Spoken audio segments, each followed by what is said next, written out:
All right, guys, yesterday we took a look at Latin Europe in the High Middle Ages by examining a number of different characteristics of the region at the time here. And so hopefully you're able to check out all 12, not only to make observations and summaries, but then also be able to categorize and analyze them as well. So we're going to go through each one and each set together.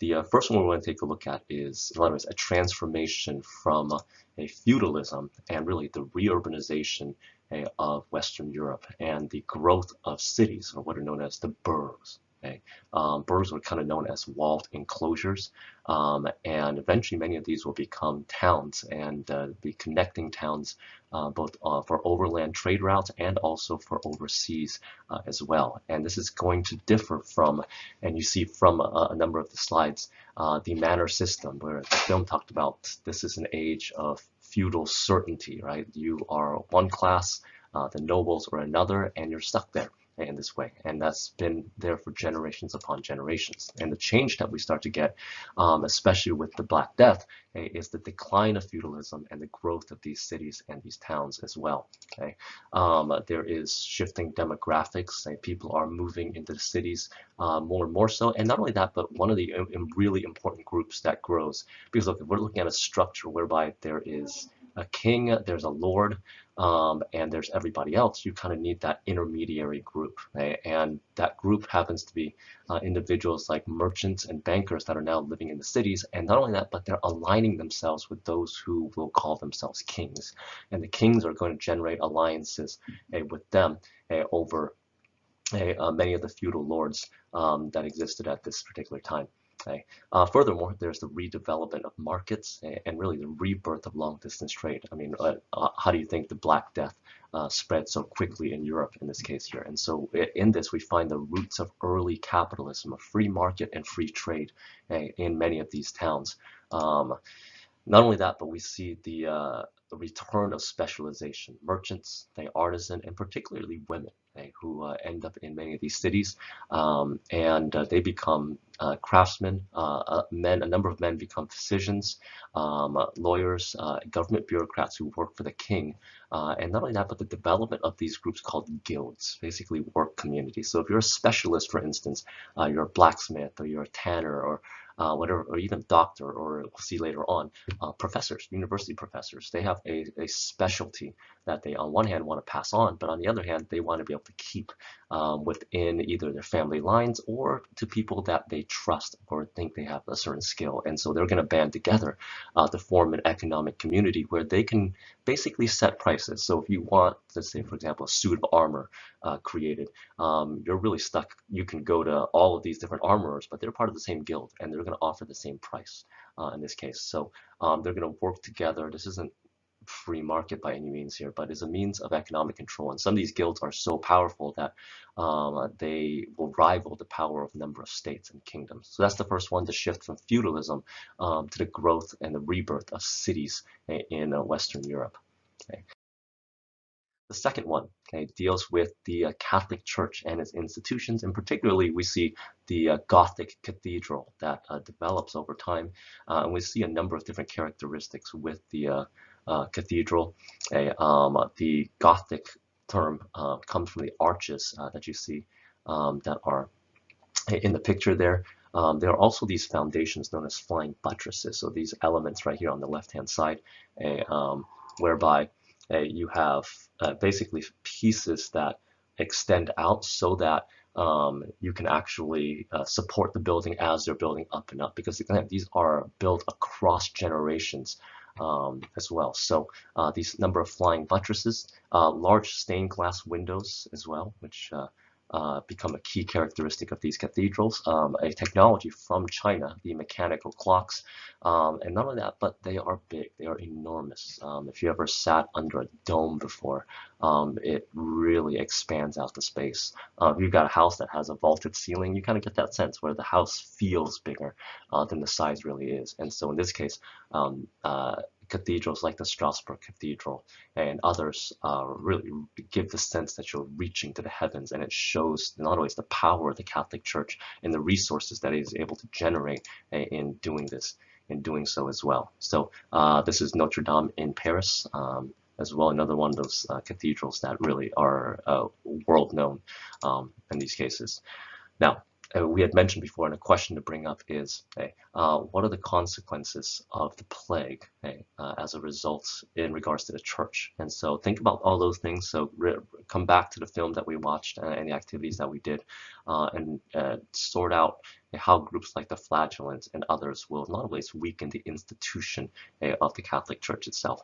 Another key thing to note is what is known as the monastic movement as well. And this goes all the way back to the 4th and 5th century of those who wanted to seclude themselves out and so that they can have some sort of spiritual journey, or are known as ascetics, basically people who were going to deprive themselves for the sake of a spiritual experience and to be closer to God, in essence. And so the monastic movement grows enormously, and you see in the map the growth of the number of these monasteries that in some ways not only become powerful feudal institutions. They start to own a lot of land as well, but they become points of exchange and trade because pilgrims are going to, on their way to see relics, and others will end up at these monasteries as well. And so the monastic movement becomes another key player that in some ways works with the Catholic Church and sometimes really, really independent of the Catholic Church as well. Okay. The third set is Gutenberg's printing press in the 15th century. And this itself is revolutionary. So you have technology that is coming from China, particularly movable type, new ink from the Middle East, and you add that to Gutenberg's printing press, all of a sudden now you see the expansion of literature in so many different areas and texts and so forth. And so it ranges from people that we saw in the film, Giovanni Boccaccio, Edward Chaucer, and these are some of the key literary pieces, and particularly of dark humor that deals with the awfulness of the Black Death as well.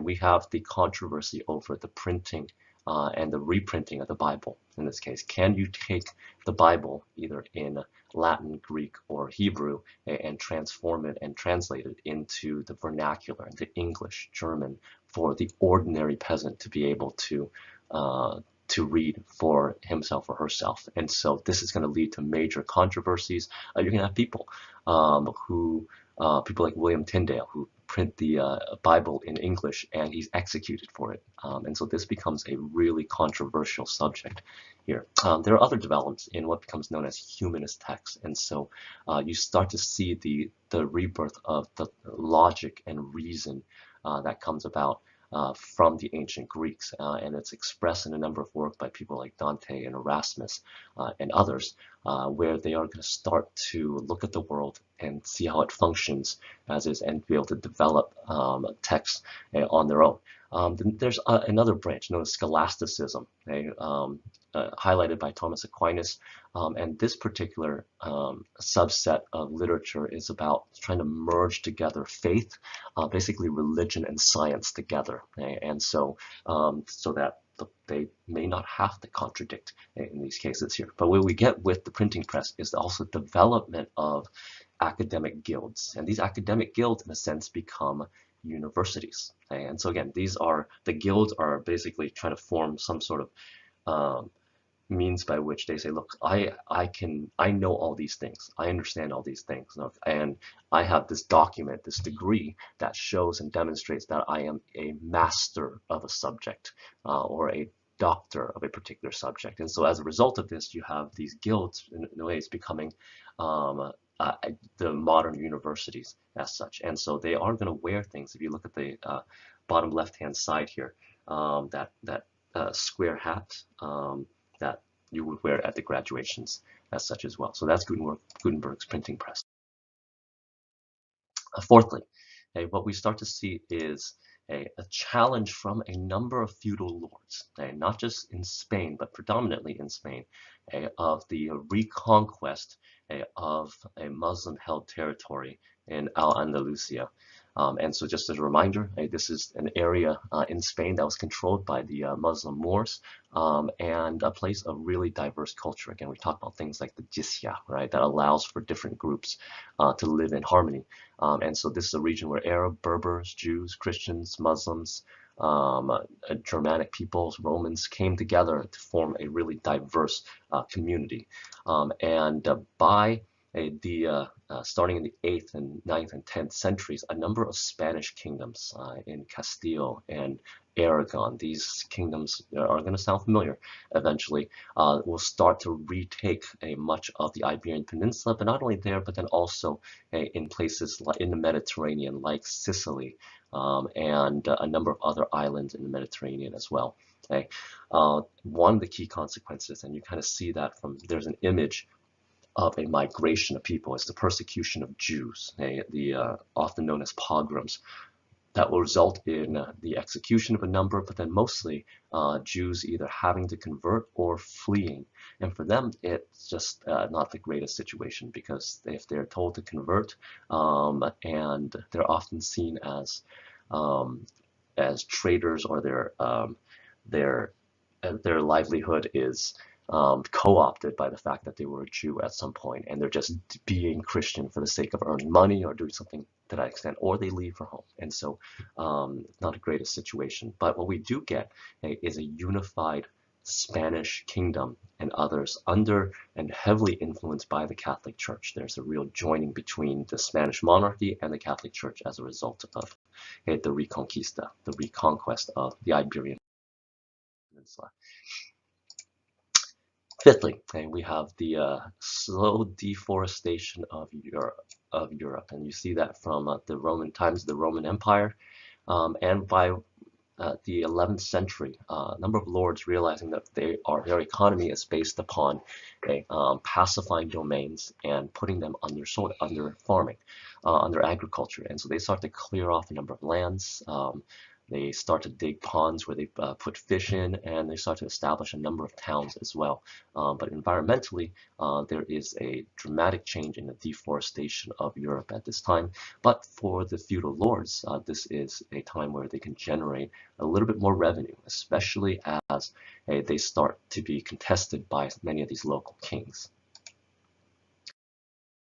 Slide 6 is an instance from the early documents at hand here, is the Magna Carta in England. And so the Magna Carta is one of the early, you could say, forms of document law that gets revived at this particular time. And so nobles forced King John of England to sign this charter, which basically says the king does not have full absolute right over the entire kingdom. And so the result of which is King John now must work with the nobles in a institution called Parliament in order to do things like raise taxes, to fight wars, and so forth. And so what we start to see the development of are two things. One, what we call constitutionalism, that there is a law and a legal system that is written down, or it's been decided and passed through a number of judicial decisions, that this is the way that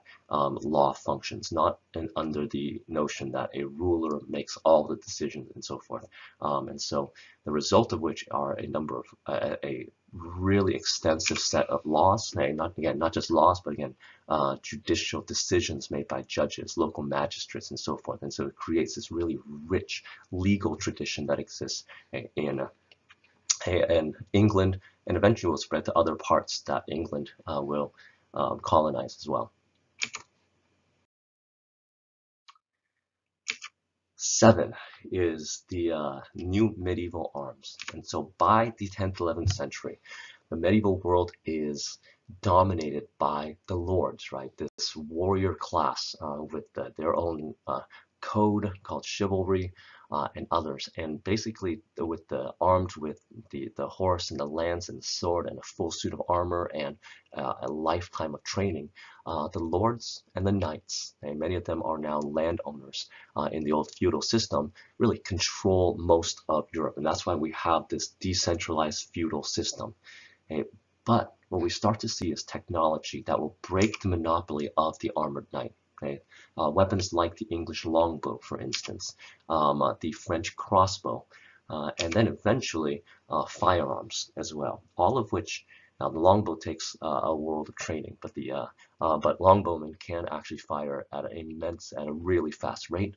Crossbowmen fire a lot slower, and you can train anybody to use the crossbow, and it packs a bigger punch than the longbow at a short distance. And then eventually, when you have firearms, same thing. You're able to train people who aren't training for an entire lifetime to be able to fight in these massed armies. And so the result of which is that the kings and their armed mercenaries, okay, will start to threaten the castles and the holdings of the feudal lords. And this is going to see eventually the rise of not just simply independent kingdoms, but also independent, we'll get to in the next unit, maritime kingdoms as well, that are nation states that are out sailing all across the world and eventually will colonize an immense part of the globe as well. And so all this in some of the new arms that are developed to break the monopoly of the armored knights and the strength of the castles and so forth.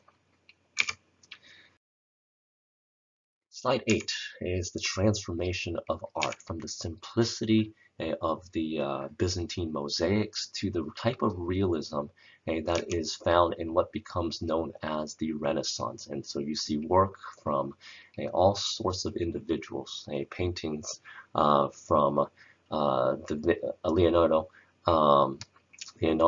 and Raphael and a bunch of the others that are listed here in your work as well. So you may have recognized those names at a certain point here. But you see works like the Sistine Chapel. This is the ceiling of the Sistine Chapel, and it is pretty magnificent. That's actually my photo here. We weren't supposed to take pictures, but I took one, so that's actually mine as such. But either way, we see the use of new paints that are implemented here. But not only that, but much of this is being fostered by the Silk Road and Indian Ocean trade. Particularly in the Italian city-states, we have wealthy individuals who want to show, on one hand, not only their wealth, but then also their loyalty to the church or for penance for their sins, whatever it might be. And so they're going to start to sponsor particularly a lot of religious art that develops, and they become some of the key patrons of the art of the time period as well. So we see a drastic transformation of the arts. Okay. 9 is the development of mechanical power. Again, we're not quite at the Industrial Revolution, because the Industrial Revolution is about power and where that's derived. And in this case, in the case of water wheels, either by animal or by, as noted, by water. And so they start to find ways that are much, much more efficient. The undershot and the overhead water wheels that implement the use of gravity as well. There's complex metalworking and woodworking that is developed.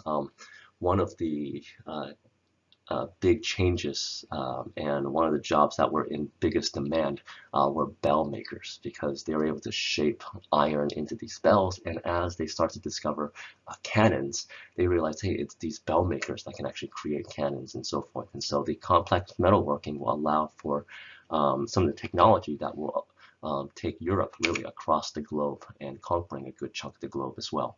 One of the key important parts in things like water wheels or windmills is that they take resources. And to build, you need a collaboration of people. And when you don't have large, powerful states like China or the Ottoman Empire, instead, you're going to need to band people together in order to say, look, we all have a little. If we come together, we can not only share the cost, but also share the risk as well. And so they start to develop things like windmills, printing presses, and so forth. And so the development of these commercial partnerships that, again, not only will band together, everybody's providing a few percentage, but if the whole enterprise collapses, then you're only going to lose a certain amount. And so the creation of things like joint stock companies and these commercial partnerships that reduce risk and allow for you to take risk and to create like a trade mission out into the Atlantic or into the Mediterranean and so forth. Right? So mechanical power and the water wheel, but also the capital devices that come out from it as well. Okay. The 10th one is what is known as the three-field system. Okay. And so this is, in a lot of ways, a technology that comes from generation of experimentation. And so you have in a three-field system, sometimes four-field system, where you might grow a particular set of crops, grains, wheat, barley, and rye during the summer, and then something different that will replenish the nutrients like peas, beans, oats. And so they'll use up different ones, they'll put different ones back in the soil, and then you might leave it fallow. So basically allow the animals to graze, okay, and basically do their thing. Natural fertilizer in a sense. And so we see also new foods that are coming in from the Islamic world: spinach, artichoke, eggplant, citrus fruits as well from South Asia and Southeast Asia. And then finally, new technology, things like the use of the horse to the plow. And not only that, but what I call heavy horse collars that can dig further down. And if you dig further down, you can extract more nutrients out of the soil as well. And so new technologies will help for the population to recover from the decline and the fall of Rome to up to about 38 million, and double that up until 1340 when the Black Death starts to hit. But even then, there is real recovery, and you can't see it on the screen here, but there's real population recovery after the Black Death because of the three-field system and the efficiency by which agriculture is produced. 11, again, how the Black Death was able to expand so quickly is because this wasn't necessarily a dark age of communications. In fact, a lot of the road systems of the old Roman world was starting to come back a bit, but more particularly, there were a number of